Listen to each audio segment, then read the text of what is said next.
এই দৃশ্যটা খাল বা বিল না, এটা হলো আলিয়ারপুরের পাকা রাস্তা যেটা কুতুবপুর গেছে। প্রিয় বন্ধুরা, এই জলবদ্ধ রোডের পাশে একটি চায়ের দোকান আছে। এই চায়ের দোকানে কিছু ভুক্তভোগী লোকজন আছে।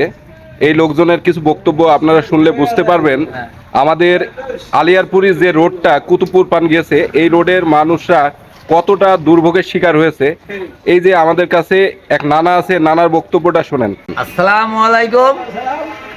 খুব কষ্টে আছে আমরা, এখান থেকে ভ্যানে পার হইতে পারছি না, যেহেতু যাচ্ছে 50 টাকা দিতে পার হতে। পানির পরিমাণ কতটুকু? হাঁটু পানি। আসসালামু আলাইকুম। এই রাস্তায় আমরা সকাল থেকে খুব কষ্টে আছি। আজকে সকাল থেকে বৃষ্টি, সারাদিনই টানা বৃষ্টি চলছে। হাঁটুর উপরে পানি, যাতায়াতের পথ রাস্তা বন্ধ, সব বাড়িতেও লোকজন যেতে পারছে না। এই রাস্তাটি কৃষি ব্যাংকের পাশ দিয়ে যে পাকা রাস্তায় চলে গেছে, সেটি বর্তমানে হাঁটু পানি দিয়ে ভরে গেছে। প্রতিদিন এখান দিয়ে চলাফেরা করা যেন এক প্রকার যুদ্ধ। ভোর থেকে রাত পর্যন্ত চলতে থাকা মানুষগুলো যেন পানি আর কাদার সাথে লড়াই করছে। স্কুলগামী বাচ্চাদের জামা ভিজে যাচ্ছে, গাড়ির চাকা আটকে যাচ্ছে, রিকশাও চলতে পারছে না ঠিকভাবে। এটি কোনো অপ্রধান সড়ক নয়, এটি একটি অত্যন্ত ব্যস্ত রোড। বদরগঞ্জ বাজার এবং কুতুবপুরের মানুষের প্রতিদিনের কর্মজীবন এই সড়কের উপর নির্ভরশীল। কিন্তু একটু বৃষ্টি হলেই রাস্তাটি হয়ে যায় চলাচলের অনুপযোগী।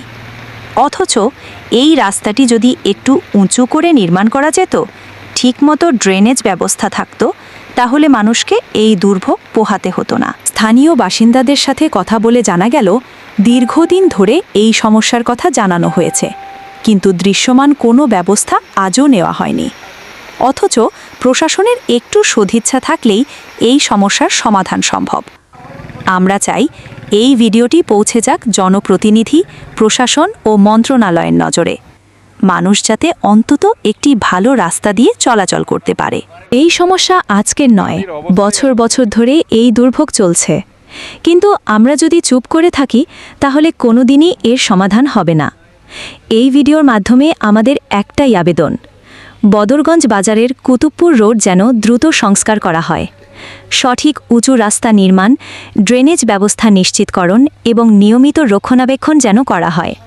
কারণ রাস্তা শুধু চলাচলের পথ নয়, এটা আমাদের বাঁচার উপায়। একটা রাস্তায় পানি জমে থাকলে শুধু চলাচলই বন্ধ হয় না, মানুষের জীবন থেমে যায়, শিক্ষা থেমে যায়, স্বাস্থ্যসেবা বাধাগ্রস্ত হয়। একটি ভালো রাস্তা কেবলই কংক্রিট নয়, এটি একটি জনগণের অধিকার।